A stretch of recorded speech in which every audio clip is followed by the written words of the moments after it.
pada firman-Nya. Tidak ada yang lebih menenangkan kepada hati dan jiwa melebihi daripada firman-Nya. Yang mengikutinya akan selamat, yang membelakangkan Al-Quran akan binasa. Oleh sebab yang demikian perlu kita untuk menjadikan Al-Quran sebagai imam. Dan salah satu soalan yang akan disoal kepada seseorang di alam barzakh, yaitu tentang Al-Quranul Karim. Tapi pada ketika itu bukan ditanya untuk bagaimana membaca idghamnya atau izharnya atau iqlabnya atau ikhfa'nya. Bukan ditanya tentang tarannumnya berapa harakatnya. Yang ditanya adalah apa yang sudah kita lakukan akan Al-Quran yang kita jadikan sebagai imam. Oleh sebab itu Al-Quran dijadikan sebagai siapakah imam kamu? Al-Quranul Karim. Kalau dijadikan imam, innama ju'ilal imam liyu'tamma bihi. Imam itu dijadikan imam untuk diikuti. Al-Quran sebagai imam, wajib kita mengikutinya. Untuk kita mengikuti Al-Quranul Karim, mestilah kita memahami isi kandungannya. Di antara isi kandungan Al-Quranul Karim dalam surat Maryam, Allah Subhanahu wa taala berfirman, "Wadhkur fil kitabi Musa innahu kana mukhlasan wa kana rasulan nabiyya." Wadhkur, kalimat wadhkur, udhkur adalah menggunakan akal untuk berfikir ke atas sesuatu yang diberitahukan atau yang diceritakan. Sesuatu yang lalu di pikiran kita hanya sekedar lalu, itu bukan namanya wadhkur. Dia sekedar lintasan sahaja. Al-Quran bila menyebutkan wadhkur, ingatilah, maksudnya gunakan akal fikiran kamu untuk bertafakkur tentang apa yang akan diceritakan. Bukan sembarang mengingati, karena jenis ingatan macam-macam. Ada orang ingat tapi tak mengindahkan. Ada orang mengingati hanya sekedar lalu sahaja, masuk kanan keluar kiri. Tapi bila dikatakan wadhkur, menggunakan akal dengan sungguh-sungguh, serius dan mengambil ibrah dan hikmah. Karena Al-Quran berbicara mengajak akal untuk berfikir, mengajak akal untuk paham. Itulah fungsi utama Al-Quranul Karim ketika diturunkan adalah berdialog dengan akal. Allah berfirman dalam Al-Quranul Karim, kami turunkan Al-Quran, inna anzalnahu Qur'anan Arabiyyan la'allakum ta'qilun. Kami turunkan Quran ini dengan bahasa Arab supaya kamu berakal, supaya kamu paham. Demikian hubungan antara firman Allah dengan akal fikiran. Wadhkur fil kitabi Musa. Gunakan akal fikiran kamu, wahai Rasulullah Muhammad. Ini ditujukan kepada Rasulullah, walaupun intinya adalah kepada semua. Karena apa yang disuruh oleh Allah kepada Nabi, ianya adalah menjadi suruhan kepada semua umat Nabi. Kecuali beberapa hal tertentu yang merupakan khususiyah untuk Rasulullah. Ingatilah wahai Rasulullah Muhammad dan juga umatmu, fil kitab akan wahyu tentang Musa. Nabi Musa adalah nabi daripada kalangan Bani Israel. Bani Israel merujuk kepada keturunan Nabi Ya'qub. Nama Israel itu adalah nama lain kepada Nabi Ya'qub. Israel itu Ya'qub, Ya'qub itu Israel. Isra daripada kata abdun, hamba, il yakni Allah. Israel Abdullah. Kullu ta'ami kana hillan li bani Israila illa ma harrama Israilu ala nafsihi. Setiap makanan itu awalnya halal untuk Bani Israel kecuali yang diharamkan oleh Israel. Merujuk kepada Israel di sini Ya'qub alaihissalam. Yaqub bin Ishaq bin Ibrahim. Yaqub bin Ishaq bin Ibrahim. Nabi, ibn Nabi, ibn Nabi. Anak Nabi Yaqub ada 12 orang. Satu di antara mereka Nabi Yusuf. Nabi Musa salah satu daripada keturunan daripada Bani Israel, keturunan Nabi Yaqub. Alaihi wa ala nabina afdhalus salatu wassalam. Dikatakan bahwa dalam ayat ini Allah Subhanahu wa taala berfirman tentang Nabi Musa, innahu kana mukhlasan, sesungguhnya Nabi Musa itu mukhlasan. Dalam bacaan yang lain mukhlisan, mukhlisan baris bawah. Bacaan atau qiraat yang lainnya. Dalam ayat ini mukhlasan baris atas. Apa bezanya mukhlasan dengan mukhlisan? Kalau mukhlisan ikhlas. Kalau mukhlasan ada dua makna. Yang pertama mukhlasan terpilih. Yang kedua, mukhlasan yang selamat. Dan ini ada kaitannya pada Nabi Musa, kenapa diberi nama mukhlis atau mukhlas. Nabi Musa itu diberi nama Musa. Apa artinya Musa? Musa al-muntashal minal ma', yang diselamatkan daripada air. Yang diselamatkan daripada air, merujuk kepada satu peristiwa yang berlaku kepada Nabi Musa ketika ibunya risau akan keselamatan anaknya yang pada tahun itu Fir'aun memberikan arahan untuk membunuh kepada bayi-bayi Bani Israel, maka ibunya pun risau, maka diletakkanlah Nabi Musa itu dalam macam bakul, diletakkan di atas air, dijumpailah oleh istrinya Fir'aun, Siti Asia, akhirnya diambil dan dipelihara di rumah atau di istananya Fir'aun. Maka diambilnya Nabi Musa daripada air dan terselamatnya Nabi Musa daripada air, yakni daripada tenggelam, diberi nama dengan Musa. Paham toh? Itu asal-usul nama kepada Nabi Musa. Mereka dahulu bila memberi nama kepada anak-anak, biasanya akan dikaitkan dengan kejadian seperti Nabi Musa ini, seperti Siti Maryam. Kita dah bahas pada awal lagi pembahasan kita tentang surat Maryam. Kenapa Maryam diberi nama Maryam?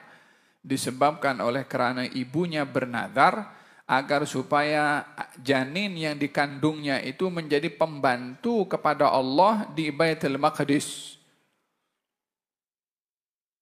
Akan tetapi ibu Siti Maryam ini melahirkan anak perempuan, yaitu Siti Maryam.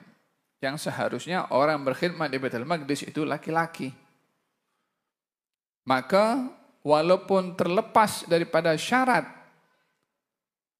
pada jantina akan bayi yang dilahirkan oleh ibu Siti Maryam, yang menginginkan agar supaya anaknya berkhidmat di rumah Allah, maka Siti Maryam itu diberi nama Maryam yang artinya yang berkhidmat di rumah Allah.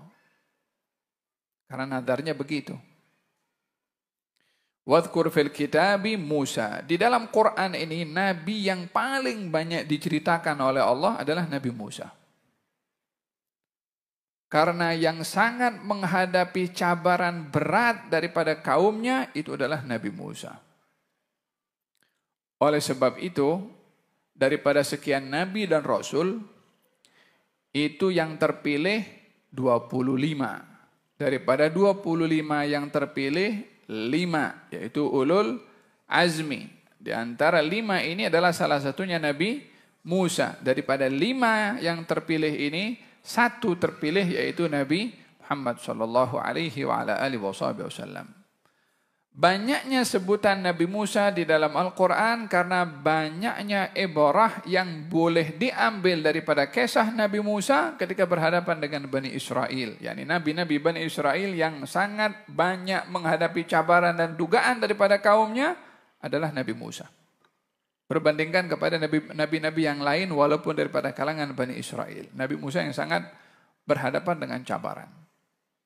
Hal ini diungkapkan sendiri oleh Nabi Musa alaihissalam melalui peristiwa Isra dan Mi'raj baginda Rasulullah ketika berjumpa dengan Nabi Musa.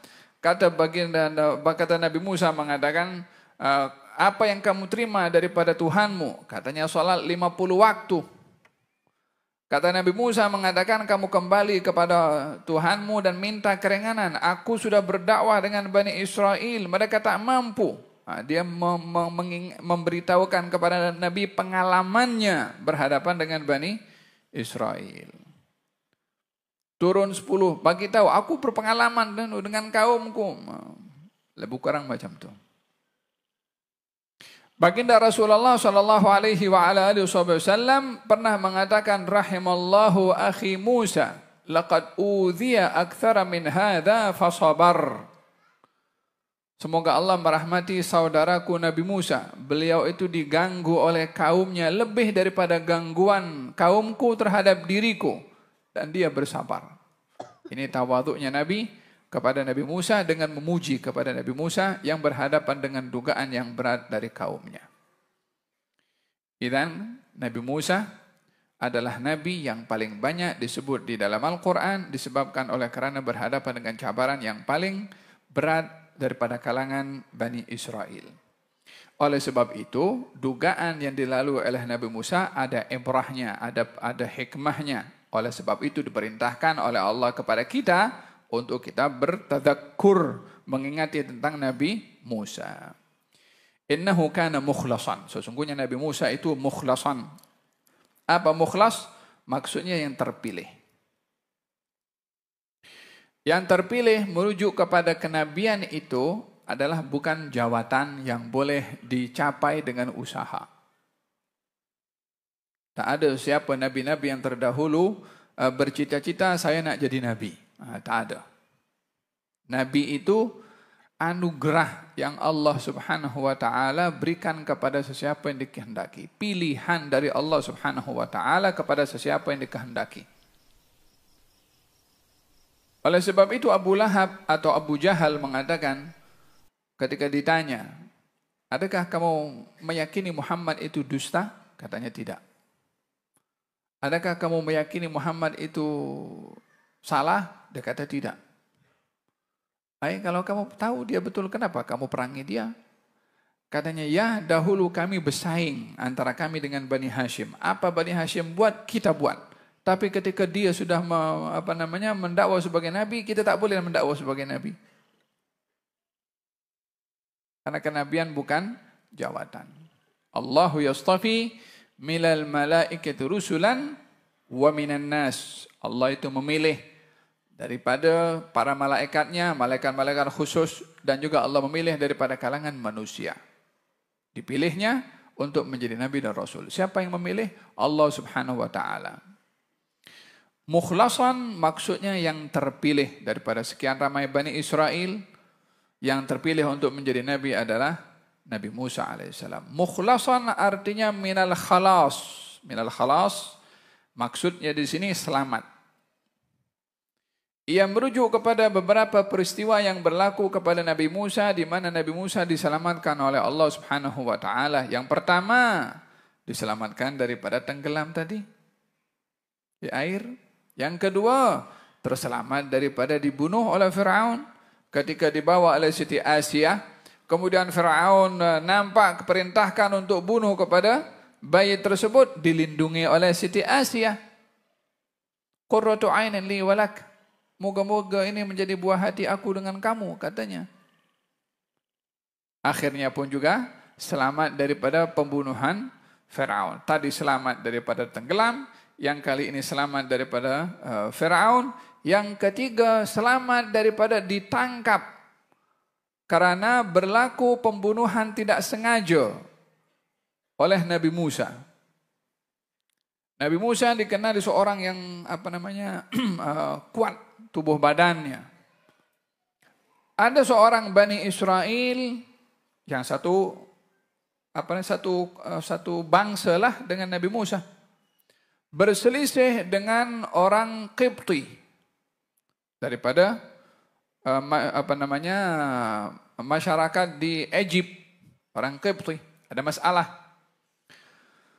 Alhasil seorang yang merupakan yang daripada Bani Israel ini, yang satu bangsa dengan Nabi Musa, berteriak minta tolong kepada Nabi Musa. Maka ditolong oleh Nabi Musa. Ketika ditolong oleh Nabi Musa ini memukul kepada lawannya Bani Israel ini. Maka secara tak sengaja pukulan Nabi Musa mematikan kepada orang Qibti tadi. Maka dikatakan jangan bagi tahu siapa-siapa, senyap-senyap. Tapi Nabi Musa risau. Takut perkara ini terdedah. Keesokan harinya, Bani Israel ini orang yang sama ada masalah dengan orang lain. Mungkin dia suka cari pasal. Semalam ada masalah, hari ini pun masalah lagi. Maka dia berteriak lagi, ya Musa, tolong aku. Seperti mana engkau tolong aku semalam yang kau bunuh orang itu.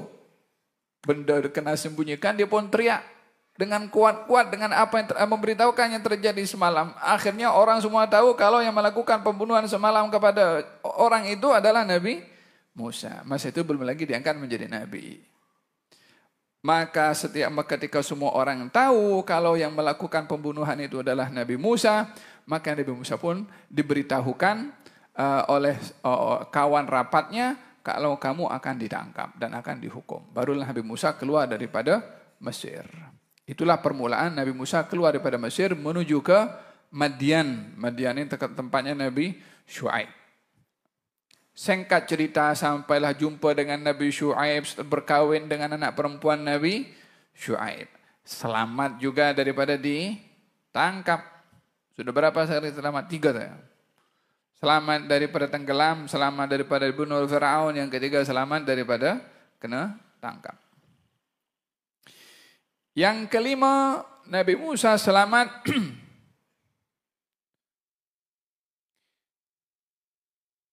daripada berhadapan dengan para penyihir. Ketika mereka mengeluarkan tali-tali mereka, ya kan? Penyihir lempar tali. Kemudian lalu para penyihir menyihir mata orang. Sehingga orang nampak tali tadi seperti ular. Bukan tali itu berubah jadi ular. Tidak ada siapa boleh menciptakan makhluk hidup kecuali yang maha menghidupkan subhanahu wa ta'ala. Itu penyihir ketika lempar tali menyihir mata orang. Karena yang disihir mata orang, jadi mata itu nampak tali macam ular. Para penyihirnya nampak tali itu ular atau tali? Tali, tak mungkin dia sihir diri sendiri untuk nampak dia ular. Penyihir tak akan mungkin menyihir dirinya sendiri. Orang nampak ular, para penyihir nampak tali. Oleh sebab itu ketika para penyihir nampak tongkat Nabi Musa bertukar menjadi ular, kalau Nabi Musa itu penyihir, tak mungkin penyihir menyihir kepada tukang sihir juga. Tapi itu nyata betul, kayu atau tongkat bertukar menjadi ular. Oleh sebab itu, para penyihir tadi akhirnya beriman kepada Allah Subhanahu Wa Taala di tangan Nabi Musa alaihissalam. Falhasil di sini adalah keselamatan yang diberikan oleh Allah kepada Nabi Musa daripada kalah oleh para penyihir. Keselamatan yang berikutnya adalah yang keberapa? Yang kelima, ketika dikejar oleh Firaun. Ketika berada di tepi pantai Laut Merah, Firaun ada di belakang dengan tenteranya. Kata pengikut Nabi Musa Bani Israel mengatakan, inna lamudrakuna, kita terperangkap dah. Ini depan laut, di belakang Firaun. Kita sudah terperangkap. Kata Nabi Musa, kalla, inna ma'ya rabbi sayahdin. Belum, kita belum terperangkap lagi, kita belum kalah lagi. Bersama dengan saya, Tuhan saya, dia akan beri hidayah petunjuk kepada saya. Ini menunjukkan quwwatus thiqah, kekuatan kepercayaan Nabi Musa alaihissalam. Kalau ikut hukum akal, kemana akan pergi? Mahu menyeberangi lautan yang terbentang luas sedemikian, tidak mungkin. Sekuat apapun kemampuan orang untuk berenang, nak berhadapan dengan Firaun yang begitu banyak tenteranya dengan persenjataan yang lengkap, dengan ketiadaan persenjataan di tangan Nabi Musa dan juga Bani Israel, maka akan mati konyol. Macam mana nak berhadapan? Ikut hukum akal, memang tak ada jalan keluar. Ya berenang mati, atau melawan pun juga mati. Tapi oleh karena sesuatu itu tidak boleh hanya dinilai dan berakhir dengan hasil pemikiran akal. Akan tetapi sesuatu itu boleh digunakan akal untuk memikirkannya, tetapi tidak boleh menyimpulkan hasil akal fikiran itu, itulah yang pasti akan terjadi. Tidak. Karena kalau bergantung kepada hasil pemikiran akal, maka kita sempitkan hal yang begitu luas daripada kekuatan selain daripada kekuatan akal, hanya kepada kekuatan akal saja. Sementara ada kekuatan-kekuatan yang lain yang lebih daripada kemampuan akal, yaitu kekuatan iman. Faham toh? Akal kalau berpikir, ya kan? Mana boleh orang akan bikin naik ke atas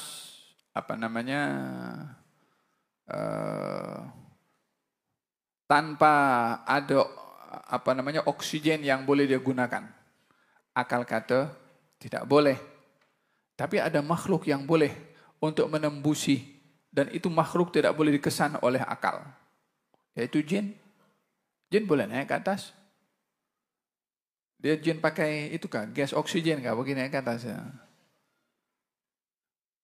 Ada kekuatan yang di luar kemampuan akal untuk nak memikirkan. Mula bila kita dibatasi dengan akal kalau kata macam ni, maka tak boleh lagi. Kita dalam Al-Quranul Karim ada bercerita berkenaan dengan satu kejadian yang mengikut hukum akal tidak mungkin boleh terjadi. Yaitu apa? Orang mandul hamil melahirkan. Yang namanya mandul, dia tidak mungkin hamil dan tidak mungkin melahirkan. Tapi dalam Quran Allah cerita istrinya Nabi Zakaria itu mandul, akhirnya dia hamil dan juga melahirkan. Dan dengan demikian Nabi Musa pada peristiwa ini memberitahukan betapa keyakinan, kekuatan yang ada di luar selain daripada akal fikiran mestilah menjadi pegangan kepada seorang muslim dan mukmin, khususnya berada dalam situasi-situasi genting dan sukar. Kalla inna ma'aya rabbi sayahdin. Belum, bersama dengan saya Tuhan saya yang akan memberi petunjuk kepada saya. Maka turun firman Allah Subhanahu wa taala kepada Nabi Musa, Musa, pukullah itu lautan dengan tongkat kamu. Ini pun juga mencabar akal. Ya Allah, kita ini perlu pertolongan, ini melawan Firaun dan tentera-tenteranya. Kalau ikut hukum akal, sekali lagi, kalau nak berhadapan dengan Firaun, ya turunkan senjata banyak supaya kita pegang senjata. Atau turunkan malaikat nampak seperti manusia pegang senjata untuk lawan. Jadi orang bersenjata berlawan dengan orang bersenjata. Atau kalau tidak, turunkan perahu besar yang boleh bawa kita semua Bani Israel supaya kita boleh naik, supaya kita boleh menyeberangi. Tapi Allah tidak buat begitu. Sekali lagi akal fikiran itu dicabar. Katanya Musa, pukul itu lautan. Kita minta pertolongan supaya lawan kepada mereka ini, suruh pukul lautan dengan tongkat. Ya, kalau ikut hukum akal juga, ya macam itu. Siapa namanya Bani Israel juga kan, masa Innallaha ya'murukum an tadbahu baqarah. Nabi Musa alaihissalam didatangi oleh Bani Israel. Kata, ya Musa, Nabi Allah, ini ada seorang mati. Kita tak tahu siapa pembunuhnya. Kita mohon kepada engkau supaya minta tanya kepada Allah untuk beritahukan siapa pembunuh orang ini. Suruh tanya kepada Allah Subhanahu wa taala. Nabi Musa tanya kepada Allah Subhanahu wa taala. Kemudian Allah bagi jawaban, tapi tidak langsung bagi jawaban yang bunuh fulan. Tidak. Allah mahukan yang mati itu bangkit. Dan memberitahukan siapa yang membunuh kepada dia. Dan Allah mahukan yang mati ini bangkit dengan cara yang Allah mahu. Katanya, innallaha ya'murukum an tadbahu baqarah. Allah suruh kamu semua, yakni Bani Israel, untuk sembelih lembu. Kata Bani Israel, atattakhiduna huzwa. Hai Musa, kau nak olok-olok kami ke? Kami ini nak tahu siapa pelaku pembunuhan ini, engkau suruh kami sembelih lembu. Kami mahu, kau tanya kepada Tuhan, siapa pembunuh ini? Nah, dia mahu Tuhan tuh ikut cakap dia. Dan di sini kita diuji antara apa yang kita kehendaki dan kita ketahui dengan apa yang Allah kehendaki dan apa yang Allah ketahui. Adakah kita serahkan kehendak kita kepada kehendaknya Allah dan apa yang kita tahu kepada apa yang Allah tahu, atau kita bergantung kepada kehendak kita dan apa yang kita tahu? Dan manusia biasanya akan bergantung kepada kehendaknya dan juga apa yang dia tahu karena egonya. So dia pun atur Tuhan. Kan engkau nak olok-olok kepada kami kah? Ini apa kaitannya kita mau tahu siapa pelaku pembunuhan dengan sembelih lembu? Nah, kalau ikut hukum akal seperti mana dijadikan oleh mereka, dasarnya itu kepada logik sahaja, memang tak ada kena-mengena. Permasalahannya kita nak ikut akal atau ikut perintah yang cipta kita akal. Itu saja. Berapa banyak di zaman ini orang yang bergantung kepada hanya akal fikirannya saja. Dan berapa banyak mereka yang gagal karena bergantung hanya dengan akal fikiran. Kalau begitu tak pakai akal fikiran ke? Tidak juga tak pakai akal fikiran. Allah kasih kita akal untuk sebagai alat berfikir. Bukan sebagai rujukan utama apa yang kita paham, itulah yang paling benar. Bukan. Selain dipandu dengan wahyu dari Allah Subhanahu wa Ta'ala. Dan dalam hal ini sikap Bani Israel bergantung kepada akal fikiran saja. Nah, maka dipukullah itu lautan, terbelah. Lautan itu kul firgin kattaudul azim, itu lautan terbelah menjadi 12 lorong. Dipukulnya sekali saja macam itu. Boleh menjadi 12 lorong. Kenapa tak dipukul 12 kali? Supaya jadi 12 lorong. Kalau memanglah satu pukulan itu sekali pukul akan menjadi lorong dan ada 12 lorong, kenapa tidak pukul 1, 2, 3, 4, 12 kali supaya jadi 12 lorong? Pukul sekali jadi 12. Masing-masing ikut ketuanya, kelompoknya sendiri. Jadi untuk memudahkan kepada Bani Israel masuk lalu di lautan itu, pernah masuk ke mana itu, akuaria itu kan? Macam kita di bawah laut itu kan? Lebih kurang macam itulah. Walaupun yang di sana yang itu lebih dahsyat lagi. Karena tingginya lautan itu nampak seperti itu. Mereka berjalan. Berapa lama itu laut? Nak berjalan sampai melepasi pantai ke depan itu. Sampailah selamat Nabi Musa sampai ke tepian. Ingin dipukul oleh Nabi Musa lautan itu supaya menyantum sekali lagi supaya Firaun tak boleh kejar. Karena ini Nabi Musa sedang berjalan, Firaun masuk dengan tenteranya. Sampailah Nabi Musa ke tepian, Nabi Musa akan pukul supaya ini tercantum balik dan Firaun ditenggelamkan. Karena risau terkejar oleh Firaun dan tenteranya. Allah berfirman, "Watrukil bahra rahwan." Hai Musa, jangan, biarkan dulu. Biarkan, jangan pukul itu. Seperti mana aku yang perintah engkau untuk pukul terbelah, tunggu arahan daripada aku juga untuk engkau pukul supaya menyantum. Yang membelah bukan tongkat kamu. Itu sebab aku yang belah. Aku yang cipta. Watrukil bahra rahwan. Biarkan. Sampailah Fir'aun itu masuk dengan yang akhir sekali tentera bersama dengan Firaun. Tak ada yang tertinggal satu pun dari tenteranya. Masuk semua, baru disuruh pukul. Habis semua senyap. Tenggelamkan oleh air.